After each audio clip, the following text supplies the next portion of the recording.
Uma boa noite, meus irmãos e irmãs. Vamos abrir as nossas Bíblias aqui no livro de Apocalipse, capítulo 21. Estamos estudando sobre o sétimo fundamento da muralha da Nova Jerusalém, que é o crisólito. Está aqui no capítulo 21 e o versículo 20, que diz assim: o quinto fundamento de sardônio, o sexto de sárdio, o sétimo de crisólito. É isso que nós estamos vendo, o crisólito. Agora, Marcos capítulo 3. Então agora vamos estudar sobre o sétimo apóstolo. Desde o versículo 16 nós temos, o primeiro é Simão. Depois versículo 17, aí Tiago, filho de Zebedeu, e João, irmão de Tiago. Aí o versículo 18, André, Filipe, Bartolomeu e Mateus. Mateus é o sétimo apóstolo. Então hoje nós vamos estudar a última parte desse estudo acerca do crisólito. Esta é a última mensagem, a quarta mensagem. Vamos orar, meus irmãos. Pai, no nome de Jesus, o teu amado e precioso Filho, é neste nome que nós oramos nesta noite. Colocamos nossas vidas debaixo da tua palavra, pedindo, Senhor, que tenha misericórdia de nós. Vem e se revela a nós. Vem e manifesta a tua palavra a nós. Abra os teus céus mais uma vez.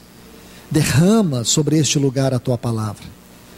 Nós te pedimos, nós te invocamos, que a tua graça, que a tua vida, que o teu poder se manifeste neste lugar, nesta noite. No grande e majestoso nome do teu Filho. Amém. Graças ao nosso Senhor. Amados em Cristo, nós já vimos alguns detalhes acerca desta pedra do crisólito. Hoje eu quero mostrar mais um detalhe. Esta pedra, quando ela passa pelo processo de cristalização, então toda pedra, ela tem um processo de cristalização. Nós já vimos vários detalhes do crisólito. E este detalhe do processo de cristalização dela é o processo que se forma, isto é, essa pedra se forma no processo de cristalização. E como que é esse processo? Como que ela se forma? Então eles chamam isso de processo hexagonal. Porque quando esta pedra ela é tirada naquelas capas, neste processo onde ela é extraída, porque todas essas pedras são formadas por átomos. E dentro desta gloriosa composição, que é arquitetada por Deus, e nós sabemos muito bem disso, não existe nada neste universo que não venha desta mente poderosa, sábia, que faz e constitui todas as coisas. Então Deus, ele constitui essa pedra. Então nesse processo de cristalização, ela se forma nesse sistema hexagonal e trigonal. Como que os estudiosos veem isto? Eles veem isto. Quando eles trabalham essa pedra, eles percebem que ao polir, ao talhar, ao polir esta pedra, extrair dela o seu brilho, eles percebem que neste processo dela, ela emite, através da radiação da luz, ela emite esse formato interior que de fato está na natureza, está na propriedade dessa pedra. Então eles percebem ângulos, e estes ângulos, ou eles são hexagonal ou trigonal, de 6 ou 3 lados. Isto é inerente a esta pedra, isso é inerente à natureza dela. Isso não está por acaso. Isso é muito importante nós fazermos esta observação, porque Há algo que o Senhor deseja nos falar aqui. Porque o número 6 e o número 3, nesta pedra, vai nos falar de um princípio fundamental e governante na vida cristã. A união do homem em Deus. A união de Deus com o homem.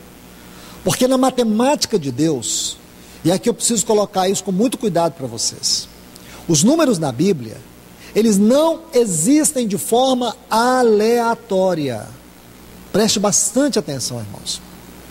E nós não podemos interpretar os números da Bíblia de qualquer maneira. Antes de nós, muitos eruditos, eles estudaram os números na Bíblia. E eles perceberam que havia uma mística divina nestes números. Geralmente os números na Bíblia, eles vão de 1 a 12, depois eles são somados ou multiplicados. É muito importante, irmãos. Guarde isso, é princípio. Porque alguém pode pegar um número e fazer dele o que quiser. Isso está errado. Nós temos que atentar, porque mais uma vez eu repito, os números na Bíblia, eles não foram colocados de forma aleatória. Existe uma disposição divina, existe um princípio de erudição na constituição, da interpretação e da aplicação desses números na Bíblia. Então, quando você estuda o número 1, ele fala da unidade divina. O número 2 é o número que fala de testemunho. O número 3 é o número que fala da triunidade divina. E aí vai até o 12, que fala de completação. Então, quando os estudiosos viram estes números na Bíblia, eles perceberam que havia uma mística espiritual. Um dos lugares onde mais podemos extrair esta mística com realidade espiritual é no estudo do tabernáculo, como também no estudo aqui em Apocalipse. Então vamos estar atentos a isso e ser cuidadosos. Então prestemos bastante atenção, porque esse número 6 e o número 3 vão nos falar de duas coisas importantes. O número 6 é o número do homem. E o número 3 é o número que fala da triunidade divina. Quando você estuda desde o Antigo Testamento até o Apocalipse, você vai ver como estes números e estes princípios se encaixam para você interpretar, para você aplicar a palavra de Deus de maneira viva, de maneira real, de maneira gloriosa. Então vamos atentar, porque o assunto aqui sobre esses dois números, 6 e 3, é para falar da união de Deus com o homem. Como que nessa pedra se percebe esta realidade? Como você vai olhar aqui e vai ver que o crisólito é uma pedra hexagonal, é uma pedra trigonal. Você vê 6 ângulos, você vê 3 ângulos. Por que ela tem essa característica? O que Deus quer nos falar com essas características? Deus quer nos falar dele, em primeiro lugar, mas também Ele quer falar de nós. E o objetivo mais elevado é revelar a sua obra em nós. Porque Deus nos fala através do reino mineral, Deus nos fala através do reino material, do reino vegetal. Ele sempre vai nos falar. Ele usa estes reinos como parábolas para revelar a nós sua mente. Então, irmãos, prestemos atenção. Porque a maior carência que nós temos é de ouvirmos a palavra de Deus. Mas a maior carência é uma carência que não tem medida. Quando nós não ouvimos a palavra de Deus, quando nós deixamos de escutar a palavra de Deus, talvez seja uma das questões mais graves. Irmãos, eu vou repetir para vocês. Uma pessoa pode dizer que é cristã, pode dizer que crê em Deus, mas se essa pessoa não é séria em ouvir a palavra de Deus, ela pode ser cristã do jeito que for, a vida dela não representa nada diante de Deus. Não representa nada se essa pessoa não dá valor à palavra de Deus. Então, nós estamos vivendo um tempo muito especial. O Senhor tem nos dado esta reunião e Ele tem aberto os seus céus e tem nos dado sua palavra. E uma das grandes tragédias que a igreja hoje tem vivido é porque ela não tem se importado com a palavra de Deus. Hoje, quero mostrar um texto para vocês que falou tão alto no meu coração, que eu confesso para vocês, irmãos, que eu fiquei tão tocado com isso, que até agora eu não tenho pensado em outra coisa. Está aqui em Zacarias, no capítulo 7, versículos 12 e 13. Você sabe que o livro do profeta Zacarias é um daqueles livros que Deus usou para poder falar. Ele nos conta a história de Zacarias, que foi um dos profetas como Ageu, que Deus usou para poder conclamar o povo de volta da Babilônia para restaurar a sua casa, lá em Jerusalém, que estava em ruínas. Você se lembra no tempo de Jeremias? Então Deus enviou Jeremias e o povo não ouviu. Ele enviou Ezequiel no tempo do cativeiro, porque o povo não ouviu Jeremias, eles foram levados para o cativeiro da Babilônia, 70 anos. E no cativeiro Deus levantou um profeta chamado Ezequiel. E Ezequiel falou a palavra de Deus. E o povo não ouviu. Alguns poucos foram tocados, mas a grande maioria não. Havia aproximadamente 800 mil judeus. 800 mil judeus na Babilônia. Poucos ouviram. Aí Deus levantou 2 profetas. Quem são eles? Ageu e Zacarias. Então aqui, nesse capítulo 7, especialmente a partir do versículo 8 até o 14, Deus vai falar que a desobediência e recusar ouvir a sua palavra foi a causa do cativeiro. Olha o versículo 12. Eu queria que vocês sublinhassem estes 2 textos. E puseram seu coração como o diamante, duro. Sabe por que ele usa a figura do diamante? Duro, coração duro. Não é o diamante aqui no bom sentido não, diamante aqui no mau sentido, duro, um coração duro. Porque você sabia que o diamante, ele quebra todas as pedras, mas nenhuma pedra quebra o diamante. Então quando diz um coração duro como o diamante, é um coração duro, inquebrantável. Para não ouvir a palavra, nem a lei, que o Senhor dos Exércitos ensinava por seu Santo Espírito, por meio dos primeiros profetas. Zacarias capítulo 7, versículo 12. Veio, portanto, a grande ira da parte de Deus dos Exércitos. E aconteceu o quê? Agora aqui que eu quero que vocês observem. Assim como ele clamou, isto é, assim como os profetas, né? E quando diz assim como ele clamou e não escutaram, talvez aqui o Senhor estivesse dando ênfase a Jeremias. Também eles clamaram e eu não escutei. Sabe o que o Senhor está dizendo? Aqueles que não ouvem a minha voz, eu não ouço as suas orações. Ou tem outro jeito de interpretar esse texto? Tem outro jeito, irmãos? Será que torcer aqui a gente fica com a consciência limpa diante de Deus? Então o Senhor está dizendo, eu quero que todos vocês escutem. Aqueles que não ouvem as minhas palavras, eu não ouvirei as suas orações. E você quer saber? Esse povo foi para o cativeiro. Esse povo sofreu 70 anos. Tiveram suas famílias destruídas. Foram esmagados, ficaram em opróbrio. Porque Deus é sério e Deus é santo. Escutem todos vocês, todos nós que estamos aqui. Deus é sério, Deus é santo. Se nós recusarmos ouvir sua palavra, Ele recusará ouvir nossas orações. Podíamos acabar com esse texto por aqui e para nossas casas, só ficar refletindo nele. Sério, não é, irmãos? Mais uma vez, Deus nos convida aos seus pés essa noite, para que nós ouçamos a sua voz. Então vamos ver o que o Senhor tem para falar a nós, sobre esse apóstolo Mateus. Quando você estuda a vida de Mateus, vamos entender um pouco sobre isso aqui. Porque o nome Mateus significa dom de Deus. Dom de Deus. Você se lembra que nos primeiros estudos sobre essa pedra, eu disse a vocês que esta era uma pedra singular. Era uma pedra que tinha particularidades, que nós iríamos nos deter nelas. Então, nós vamos ver que também Mateus era um apóstolo singular. Talvez você nunca se interessou por ele.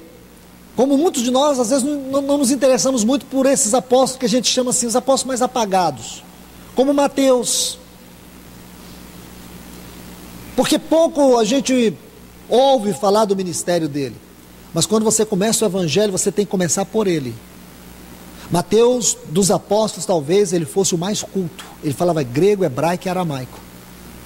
E ele foi aquele que nos deu a porção mais grandiosa, juntamente com Lucas, sobre a vida e o ministério, a pessoa e obra do Senhor Jesus. Então você tem que imaginar por aí, começando pelo livro dele, que ele era alguém singular. Alguém singular. Vamos ver se a gente consegue ver Mateus por dentro e por fora, em poucas palavras. E ver o quanto da vida dele pode servir de um espelho para Deus falar a nossa também. Porque quando você estuda a vida dele, você descobre algumas coisas interessantes. Primeiro, ele tinha um outro nome. Você vai ver no Evangelho de Marcos e de Lucas, que ele também é chamado de Levi. Levi, o nome Levi em hebraico significa aquele que se une a. Então, por um lado, ele tem o nome de Mateus, talvez este fosse o nome dele. Talvez este, provavelmente, fosse o verdadeiro nome dele, Mateus, que também é a mesma raiz que forma o nome Matias. Mateus, aquele que honra a Deus. Agora você vai ver, aliás, não honra, me desculpe, Mateus, dom de Deus, me desculpe, o nome Mateus significa dom de Deus, e Levi significa unido a, aquele que se une a. Então corrija aí, não é honrar, é dom de Deus. Agora veja, irmãos e irmãs, há um outro detalhe que eu quero que você observe. Abra sua Bíblia em Mateus capítulo 10, porque ele mesmo colocou um detalhe acerca dele que talvez, se fosse eu e você, nós não colocaríamos. Veja, Mateus capítulo 10,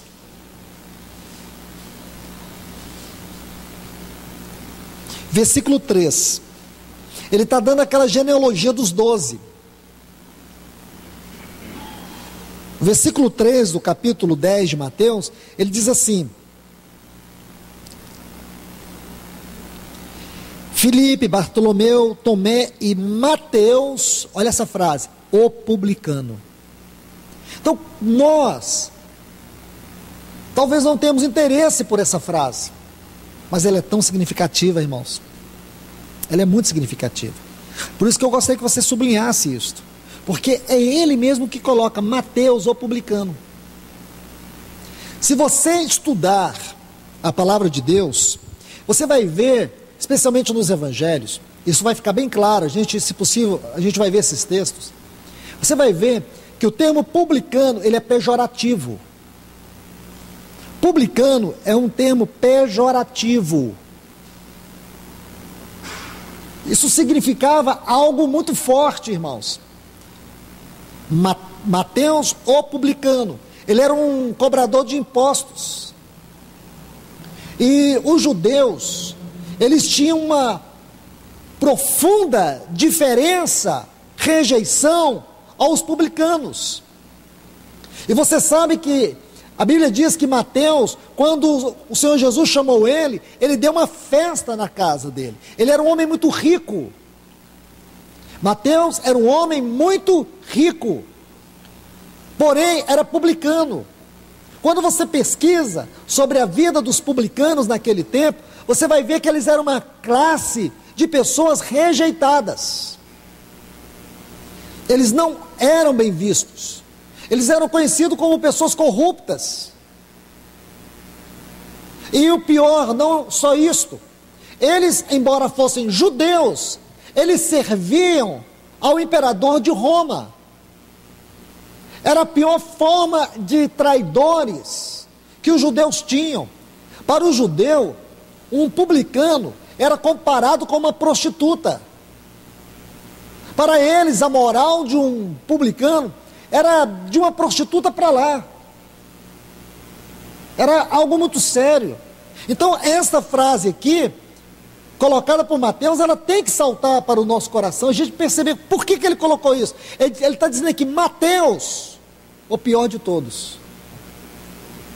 Então ele está dando a lista aqui dos discípulos. Aí ele diz assim, Felipe, Bartolomeu, Tomé e Mateus. Está vendo que tem um izinho aqui? Ele poderia ter colocado só uma vírgula, Mateus, aí seguiria Tiago, filho de Alfeu, e Tadeu, ou Tadeu e Simão, ou aliás, e Judas Iscariotes, que foi o último, né? Então, mas ele colocou esse "e", porque ele queria, o desejo dele era realçar algo, e Mateus, o publicano. Ele está colocando aqui Mateus, o pior de todos. Ele não se sentia digno de ser um apóstolo do Senhor por ter sido um publicano. Ele se viu como o pior, como o mais indigno de todos aqueles apóstolos.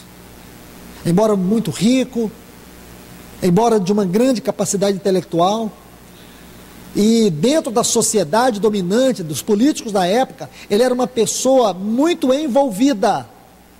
Ele era muito envolvido. Ele estava envolvido com os homens que tinham o poder na mão. Agora, esse homem, ele é chamado pelo Senhor.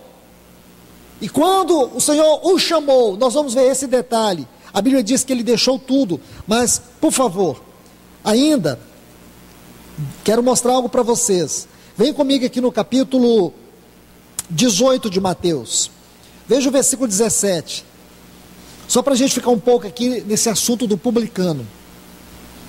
Mateus capítulo 18. Diz assim, versículo 17. E se ele se recusar a escutá-lo, está falando do irmão quando peca contra o outro. Aí diz assim, vai e repreende. Está vendo aqui no versículo 15? Repreende-o entre ti ele só. Se ele te ouvir, ganhaste teu irmão. Porém, se não te ouvir, leva ainda contigo uma ou duas testemunhas. Aí diz assim, e se ele se recusar a escutá-lo, diga à igreja. Quer dizer, o irmão não quer escutar. E se também se recusar a escutar a igreja, o irmão não quer escutar o irmão com o qual ele pecou, ele não quer escutar a igreja, aí diz, seja para ti como gentil e publicano. Então, como que publicano está sendo colocado aqui nesse contexto? Como uma pessoa rebelde, como um gentil. Gentil era o termo generalizado para ímpio. Então vamos tentar entender aqui a linguagem. A linguagem aqui não é difícil de entender não. Veja, se o Senhor está dizendo, se esse irmão, ele não quer ouvir o irmão, que ele tem uma demanda com ele não quer ouvir a igreja, então essa pessoa é um ímpio e um publicano. Quer dizer, dentre os ímpios, o publicano é a pior classe. É assim, é uma figura que o Senhor usa aqui para poder descrever o estado desse irmão. Ainda, por favor, Mateus capítulo 21, 30 e 31. E dirigindo-se ao outro, disse-lhe da mesma maneira. Respondendo, ele disse, sim, Senhor, vou, e não foi. Qual dos dois fez a vontade de seu pai? Disseram eles, o primeiro. Jesus lhe disse, em verdade vos digo que os cobradores de impostos, quer dizer, os publicanos, e as meretrizes, colocou os publicanos junto com as meretrizes, entra diante de vós no reino de Deus. Está vendo aqui novamente a figura de um publicano? Publicano e meretrizes. Porque era uma classe baixa de gente, considerada pelos judeus. Era considerado os piores. Era considerado roubadores, enganadores. Tripudiava sobre as pessoas, humilhava as pessoas, perseguia as pessoas, tirava os bens das pessoas. Esses eram os publicanos. Então agora você entende quando Mateus diz assim, Mateus, o publicano. Porque ele era o pior dos piores. Ele se julgava o pior dos piores. Aquilo que Paulo diz, a mim, ele era o pior dos piores. Ele foi um dos piores dos piores. Ele diz, Cristo Jesus veio salvar todos os pecadores, do qual eu sou o pior, o principal. E olha que ele disse isso, quanto mais maturidade ele tinha. Porque quando ainda estava no início da jornada, ele disse que ele era o pior, lá escrevendo aos Coríntios, ele disse que ele era o pior, ele era o menor dos apóstolos. Depois, escrevendo aos Efésios, ele disse que ele era o menor entre os santos. E já no final da vida dele, ele se sentiu como o pior dos pecadores. Quer dizer, quanto mais perto ele estava do Senhor, ele viu que ele não era nada. Irmãos, isto é o homem que chegou ao fim de si mesmo. Como que nós podemos descrever Mateus? Mateus nos ensina o verdadeiro significado de alguém que chegou ao fim de si mesmo. Nós precisamos, irmãos, deixar que a cruz trabalhe na nossa vida, para que nós não venhamos ficar procurando apoteose, aplauso, reconhecimento. Isso é sério, irmãos. Nós não temos que ficar buscando o reconhecimento das pessoas. O que nós precisamos buscar é a aprovação de Cristo. O que nós precisamos buscar é o testemunho de Cristo. Especialmente os irmãos que têm cargo do ministério. Porque as pessoas acham que isso dá status. Diante do mundo pode dar. Mas o que dá status diante de Deus é um coração quebrantado. É um coração rendido. É um coração sincero. É um coração verdadeiro. E falo para os irmãos, se nós não buscarmos isto, se nós não alcançarmos isto, aconteça o que acontecer, levante-se, vá aos pés do Senhor, busque diante dele graça suficiente para que você tenha um coração quebrantado, arrependido, e que você possa ser trabalhado pela cruz para que você chegue ao fim de você mesmo, de você mesma. Então, irmãos, irmãs, vamos mais um texto sobre o Mateus. Lucas capítulo 5, versículo 27 e também o 28. Depois disso, saiu e viu um cobrador de impostos, chamado, aí Lucas chama ele aqui de Levi. Nada na Bíblia está colocado de qualquer forma, de maneira aleatória, vazia, sem sentido. Tudo tem um propósito. Porque não foi Lucas, mas foi o Espírito Santo que soprou o coração de Lucas para escrever estas palavras. O que significa Levi? Unido a. Sentado à mesa dos impostos, quer dizer, no lugar onde ele fazia as piores atrocidades. E disse-lhe, segue-me. Irmãos, imagina de onde foi que o Senhor nos tirou. Você já pensou? Quem você era? Quem você era? Ele tirou você do caminho dele, seu, e colocou no caminho dele. Ele tirou você do pior estado, da pior condição, do pior destino, da pior situação. Ele tirou, e nós muitas vezes não temos um coração grato a Deus. Veja esse homem, da onde foi que o Senhor tirou ele? Quem era ele? E quando agora, ele maduro, já um homem com ministério aprovado. Mateus foi um homem com ministério aprovado.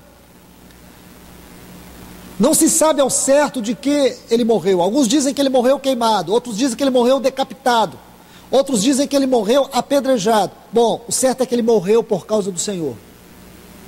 Que ele morreu por causa do Senhor. Isso aqui é importante. Existem 3 hipóteses: que ele foi decapitado, que ele foi apedrejado, que ele foi queimado. Mas o certo é que ele serviu principalmente em 3 lugares. Durante 15 anos, ele viveu entre os irmãos da Judéia. Ele viveu entre os irmãos da Judéia, e lá na Judéia foi onde ele pôde servir de maneira grandiosa. Depois ele foi para a Pérsia e também para a Etiópia. Nesses 3 lugares, Mateus serviu o Senhor.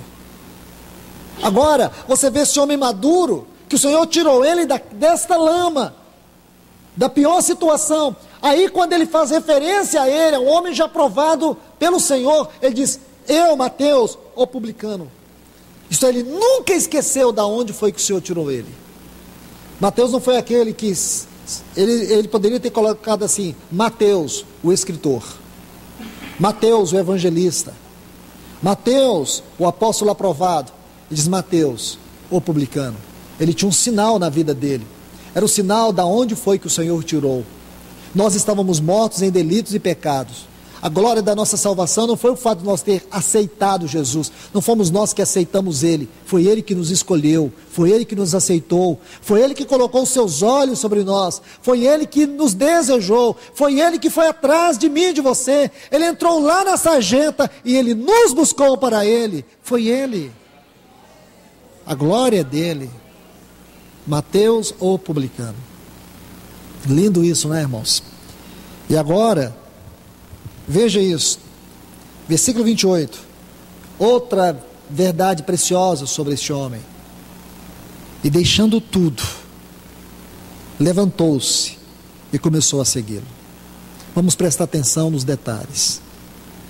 Deixando tudo, ele deixou tudo, irmãos.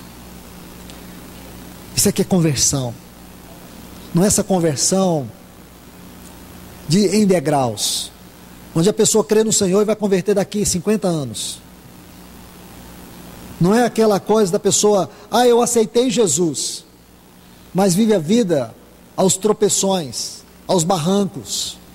Não, no dia que Mateus ouviu o chamado do Senhor, ele deixou tudo. Isso é, irmãos, ele não ficou com nada, mas ele deixou tudo para ganhar o tudo. Entende? Isso aqui é conversão, irmãos.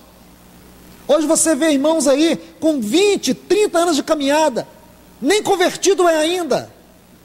Tem muitas pessoas com 10, 15 anos, nem convertido é. Que convicção que tem de fé. Sabe por quê? Porque ainda não deixou tudo. Mateus, ele diante daquele mundo, diante daquela sociedade, ele era o tal cobrador de impostos. Aquela sociedade corrupta olhava para ele e sentia-se prestigiada. Aqueles que conviviam com ele, conviviam com o seu dinheiro. Mateus tinha essa vida diante da sociedade, mas diante de Deus, ele era como a meretriz. Diante de Deus ele não era nada. Era um perdido que caminhava a passos largos para o inferno. Mas um dia a salvação chegou à porta dele. Quando o Senhor o chamou, ele deixou tudo. Ele se levantou da posição que ele estava, do estado que ele estava, onde ele vivia. Ele deixou tudo para trás. Irmãos, isso é salvação. Salvação, irmãos, é uma coisa muito especial. Salvação é um dom de Deus. Agora, conversão tem que ser uma posição nossa por essa salvação. A Bíblia diz isso, irmãos, para nós atentar para essa tão grande salvação. Vamos aqui em Hebreus capítulo 2, para buscarmos um texto que brilhe sobre esta verdade. Hebreus capítulo 2, vamos ler os versículos 1 a 3, prestemos atenção nos detalhes. Diz assim: portanto, devemos prestar atenção ainda maior às coisas que temos ouvido. Irmãos, lembra do que foi dito no início dessa palavra? Sobre Zacarias 7, 13. Porque aquela nação não ouviu a palavra de Deus pelos profetas, Deus não ouviu suas orações. Irmãos, ouvir aqui não é só escutar com os ouvidos, não, é atender, é acolher, é abraçar a palavra de Deus. Aí diz: devemos prestar atenção ainda maior às coisas que temos ouvidos, para que não venhamos nos desviar delas. Sabe o que significa aqui, irmãos? A frase no original está assim: para que não vivamos à deriva. É assim que está o texto no original. Sabe o que quer dizer isso, irmãos? Vou tentar explicar para vocês. É uma pessoa que ela converteu, mas ela não tem um caminhar seguro, um caminhar focado em Deus, no propósito eterno de Deus. É uma pessoa que mesmo vivendo, tendo recebido a salvação, eu quero colocar isso com muita clareza, pessoas que recebem a salvação, mas vivem a vida cristã à deriva. Isso é salvação, irmãos? Será que é isso que Deus quer para nós? Será que esta é a verdadeira vida cristã? É a gente receber essa salvação e caminhar à deriva. É isso que está aqui, irmãos, o texto original disso, para não caminharmos à deriva. É como um barco que está em alto mar e não sabe nem para onde vai. Sabe o que quer dizer? Que muitas pessoas, embora sendo cristã, elas não sabem para onde vão, elas não sabem se estão indo para o inferno ou se estão indo para o reino de Deus. Se você apertar muito, elas vão dizer, olha, sinceramente eu não sei. É como se dissesse, lá na frente Deus decide. Por que não tem essa segurança? Sabe por quê? Porque elas não agarraram as verdades ouvidas. A palavra de Deus entra e sai, e elas nunca crescem. Como é triste você vê muitas pessoas na vida cristã que não crescem espiritualmente, não amadurecem. Elas não amadurecem pela palavra, elas não amadurecem pela obra do Espírito, elas não amadurecem por meio dos sofrimentos, pelo trabalho da cruz, elas não amadurecem. É interessante, irmãos, mas nós devemos prestar atenção nisto, porque isso não é a vida cristã que Deus tem para você. Essa não é a vida cristã. A vida cristã é ascensional.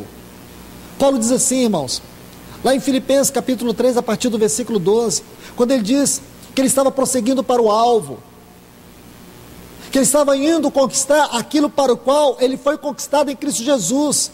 Ele diz, uma coisa eu faço, eu deixo as coisas que para trás ficam. Olha o que Mateus fez, ele deixou tudo para trás, como Paulo diz, esquecendo-me das coisas que para trás ficam, e avançando para as que diante de mim estão. Prossigo para o alvo, para o prêmio da soberana vocação. Essa palavra soberana veio de um termo no original, que significa ascensional vocação. Como você pode dizer que é um cristão, que é uma cristã, e a sua vocação é para o mundo, sua vocação é para a carne, sua vocação é para os deleites da alma? Isso não é vida cristã, isso é vida de mundano. Como, irmãos? É o que está dizendo aqui no texto. Essa é a característica de pessoas que caminham, que vivem à deriva. Não sabe para onde está indo. Está sendo levado, mas não sabe para onde está indo. Isso não é vida cristã. Aí ele diz assim, versículo 2 de Hebreus 2. Por quê? Novamente vai dizer, se a palavra dita. A palavra aqui, anjos, está aí na sua Bíblia, não é? Deixa eu traduzir essa palavra melhor para vocês. Ela foi traduzida por um termo genérico, anjos. Então quando você lê a palavra anjos aqui, o que você pensa? Um anjo celestial. Mas essa palavra, ela foi traduzida, ela foi colocada no original por um termo genérico, que é mensageiro, que é a palavra anjo no texto original, angelos. Entende? Então essa palavra anjo, ela tem um sentido genérico no original, mensageiro. Então a tradução correta fica assim: porque se a palavra dita por meio dos mensageiros foi firme, e toda transgressão e toda desobediência receberam justa retribuição, como escaparemos nós se descuidarmos dessa tão grande salvação? Como? Como que vamos escapar nós se descuidarmos, se deixarmos cair essa tão grande salvação? Então o que vai acontecer?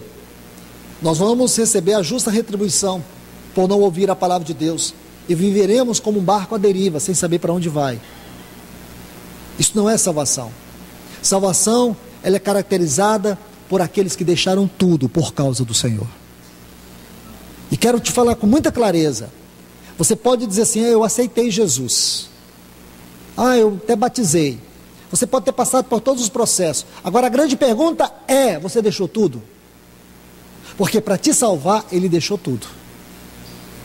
Para te salvar, para morrer lá no teu lugar, Ele deixou tudo. Agora a pergunta é, e você deixou tudo? Porque se você ainda não deixou tudo, eu quero te falar, você precisa checar esta salvação aos pés do Senhor. Porque uma salvação, onde as pessoas vivem em processos de altos e baixos, precisa ver se isso é salvação mesmo. Você pode ir aos pés do Senhor e perguntar a Ele, o que você realmente tem? Salvação psicológica, salvação religiosa ou uma salvação real? É isso que nós estamos vendo aqui. Mateus foi aquele que deixou tudo por causa do Senhor. Aí, precisamos voltar aqui para Lucas 5. para que nós venhamos entender um pouco mais. E deixou tudo, e levantou-se, e começou a segui-lo. Eu gostaria que você voltasse comigo no versículo 27, e veja a última frase que está aqui: segue-me. Está vendo? A tradução dessa palavra aqui é juntar-se ou ser unido a alguém. Ser unido a alguém. Talvez daí é que vem o sentido do nome Levi, porque ele foi aquele que teve a coragem, ele teve a fé para deixar tudo e se unir a Cristo Jesus. Porque esta é a verdadeira salvação. A verdadeira salvação é aquela que nos une a Cristo Jesus. A verdadeira salvação é aquela que nos leva a participar da vida de Cristo Jesus. Por que ele teve que deixar tudo? O que significa isso no Novo Testamento? Porque salvação, segundo a Bíblia, é que nós fomos crucificados com Ele, fomos sepultados com Ele, fomos mortos com Ele, ressuscitamos com Ele, e hoje estamos nele, assentados nos lugares celestiais. Isso é salvação segundo o Novo Testamento. Veja aqui, irmãos, Efésios 2, versículos 1 a 3. O que Paulo vai dizer nos versículos 1 a 3 de Efésios 2? Que nós estávamos mortos nos nossos delitos e pecados, não é isso? Que nós éramos filhos da ira, seguimos o curso deste mundo. Tudo isso está nos versículos 1 a 3.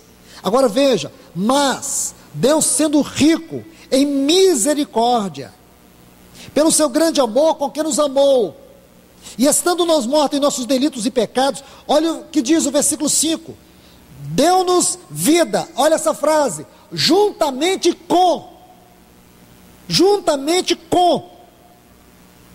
Cristo.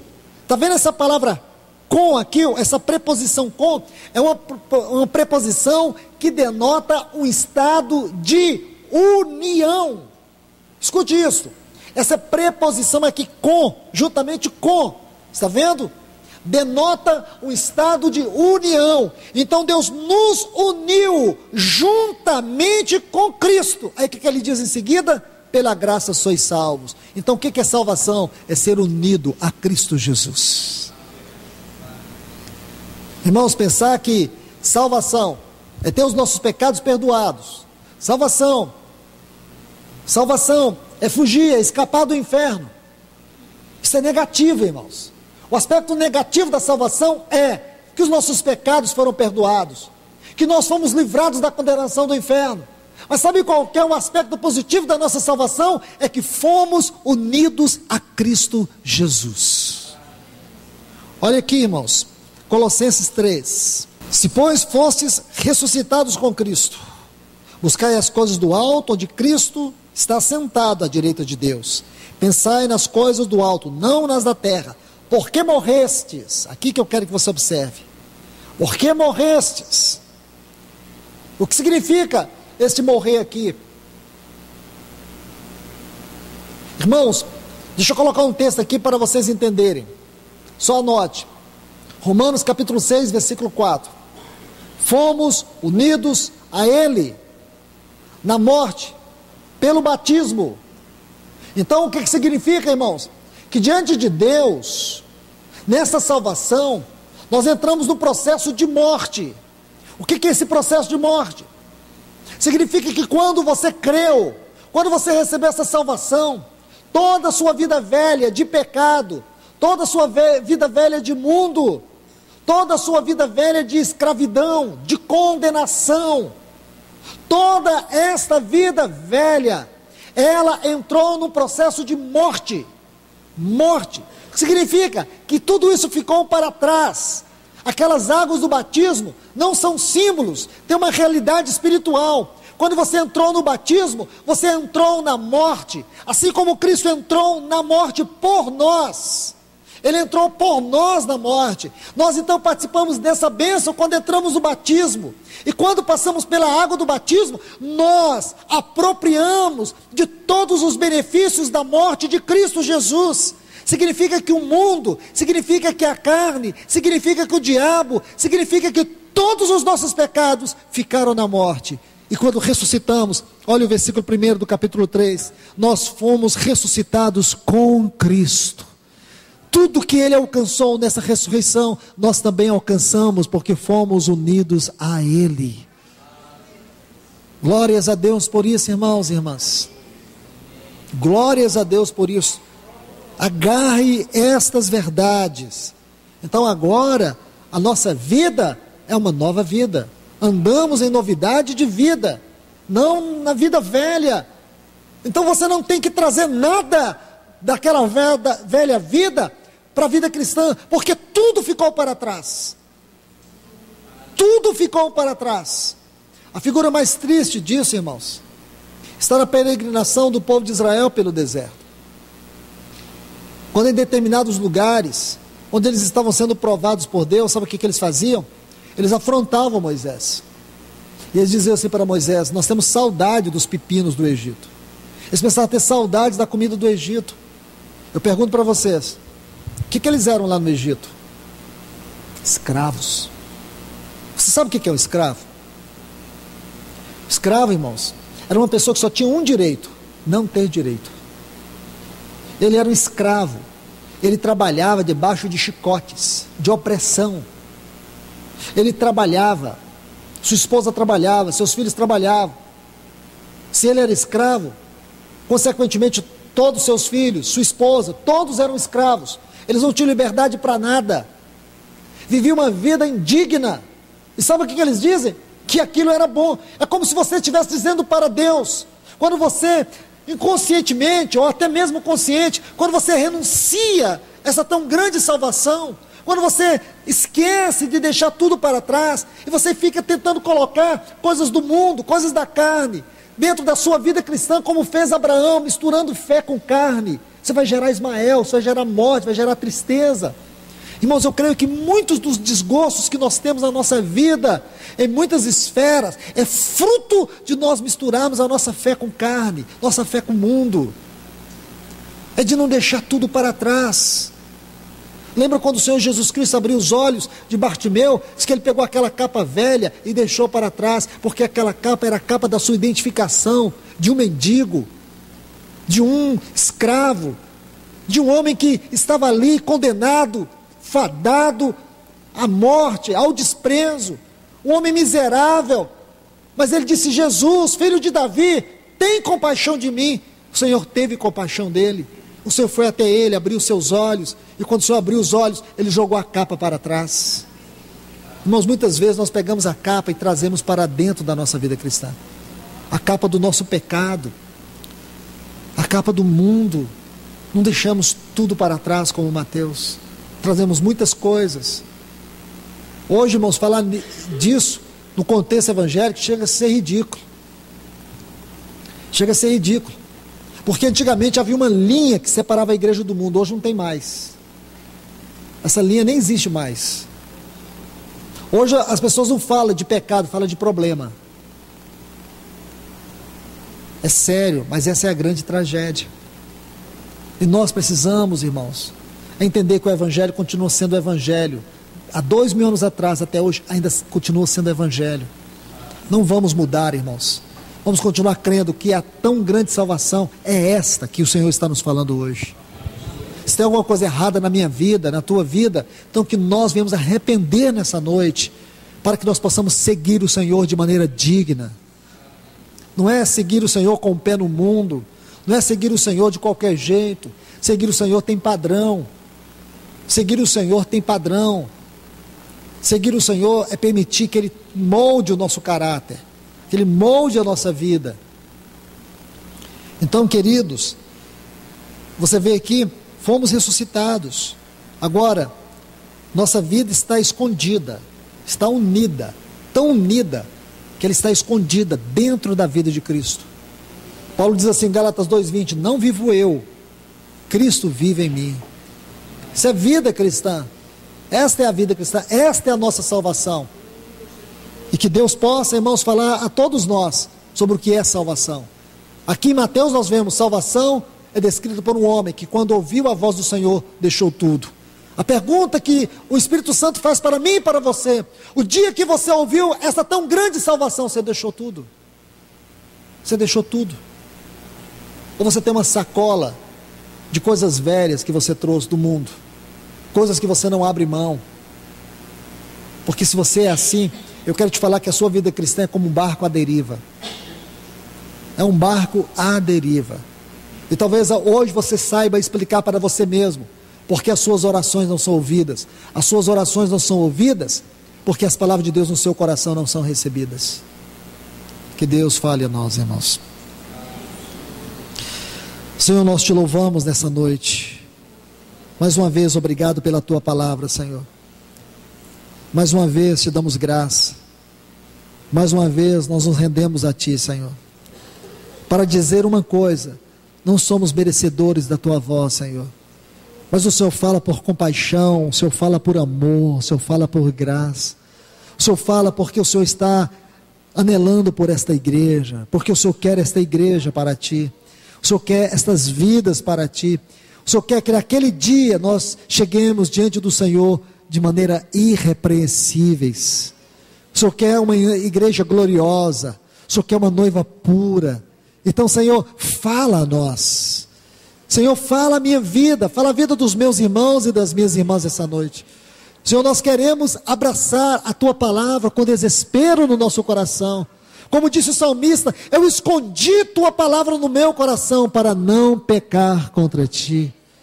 Então fale a nós, Senhor, em nome do teu filho Jesus. Fale a tua igreja por amor do teu nome, porque com certeza, Senhor, assim como eu, muitos aqui estão necessitados da tua voz.